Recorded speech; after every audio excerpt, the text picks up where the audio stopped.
In a genre saturated with indestructible super spies and globe-trotting spectacle, The Amateur carves out a niche as a subdued, tech-driven thriller anchored by Rami Malek's nervy performance.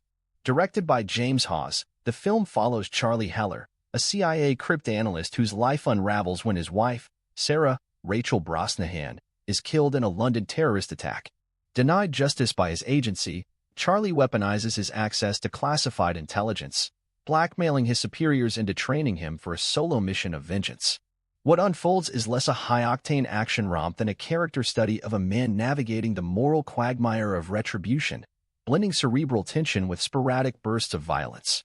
Malek's Charlie is a far cry from the suave operatives of Mission Impossible or James Bond. With his hunched posture, darting eyes, and socially awkward demeanor, he embodies the archetype of the weird little guy thrust into chaos. The film leans into this dissonance, positioning Charlie's analytical mind as his greatest asset. His revenge plot isn't fueled by physical prowess, but by his ability to manipulate data, hack systems, and outthink adversaries. A scene early on sees him dissecting encrypted communications with the intensity of a chess grandmaster, his fingers flying across keyboards while surveillance feeds flicker ominously. This isn't Ethan Hunt scaling skyscrapers, it's a geek's guide to espionage, where the battleground is digital as much as physical. The narrative's strength lies in its refusal to glamorize Charlie's transformation. His training under Lawrence Fishburne's grizzled operative is less a montage of triumph than a series of humiliating pratfalls. When Charlie fumbles a firearm or botches hand-to-hand combat, the film underscores his inadequacy. Yet these moments aren't played for laughs, they ground the story in a grim reality. Malek excels here, balancing vulnerability with a simmering rage that occasionally fractures his meek exterior. His performance is a masterclass in restraint, conveying volumes through subtle shifts in expression, a tightened jaw, a fleeting glance, that betray the turmoil beneath. Visually, The Amateur opts for a muted aesthetic that mirrors Charlie's internal bleakness. Cinematographer Martin Rua bathes scenes in cold blues and grays, whether in the sterile CIA headquarters or the rain-slicked streets of European capitals. The action sequences, while sparse, are staged with a clinical precision. A standout set piece in a London swimming pool, teased in trailers, eschews pyrotechnics for claustrophobic close-quarters combat, the water amplifying every gasp and splintering bone. Another sequence, a silent infiltration aided by 3D crime scene reconstructions, highlights the film's fascination with technology as both tool and threat. These moments are inventive but sparing, prioritizing tension over spectacle. Where the film stumbles is in its adherence to genre tropes. The dead wife motif, while serviceable, reduces Rachel Brosnahan's Sarah to a narrative device, her presence limited to gauzy flashbacks that strain emotional resonance. A subplot involving Katrina Balfe's enigmatic CIA contact, codenamed Inquiline, hints at deeper intrigue but fizzles into inconsequence. Similarly, John Bernthal's cameo feels like a vestige of reshoots, his character's arc truncated to the point of irrelevance. These missteps suggest a script more interested in plot mechanics than human connections, a flaw exacerbated by pacing that sags in the second act as Charlie globetrots between targets. Yet The Amateur finds redemption in its thematic ambition. The script, penned by Ken Nolan and Gary Spinelli, interrogates the ethics of modern surveillance with a Soderberghian chill. Scenes of Charlie weaponizing facial recognition and voice analysis to stalk his targets feel ripped from headlines, their invasiveness rendered mundane by bureaucratic detachment.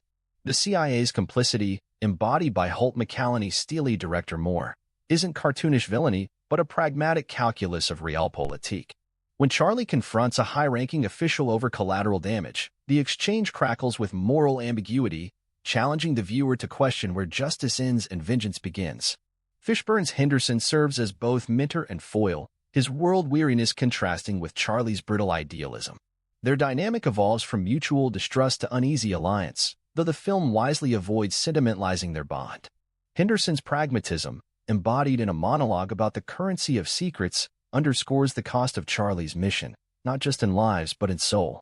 A late-film twist involving Balfe's character further muddies the waters, suggesting that redemption, if it exists, is fleeting and fraught. The film's third act pivots toward existential reckoning, as Charlie's quest forces him to confront the hollowness of his crusade. A poignant exchange with Inquiline, whose own trauma mirrors his, asks whether vengeance can fill the void of loss. Malek's haunted silence speaks louder than any dialogue, encapsulating the film's central thesis. that violence begets only more violence, a cycle as inevitable as it is destructive. The final confrontation, while narratively tidy, lingers on Charlie's face, capturing a mix of resolve and desolation that lingers long after the credits roll. The Amateur isn't without flaws. Its pacing lags and stretches, and some supporting characters, notably Adrian Martinez's co-worker Carlos, feel like afterthoughts. Yet these shortcomings are offset by its willingness to subvert expectations. This isn't a film about a man becoming a hero. It's about a man realizing he's in over his head, and the toll that realization takes. Ha's direction, honed on slow horses, favors quiet tension over bombast, trusting Malek's performance to carry the emotional weight. In an era where blockbusters often equate scale with substance, The Amateur dares to be small. Its stakes are personal, its victories Pyrrhic, and its protagonist resolutely unglamorous. For viewers weary of superheroic invincibility, it offers a refreshingly human take on espionage, one where the greatest weapon isn't a gadget or a gun, but the fragile psyche of a man outmatched by his own grief. While it may not dethrone the genre's titans, it carves out a niche as a thoughtful antidote to their excess. I hope you enjoyed this review. If you did, please like, subscribe, and hit the bell to stay up to date with all my movie reviews and movie analysis. I always appreciate your time, and I hope to see you in my next video.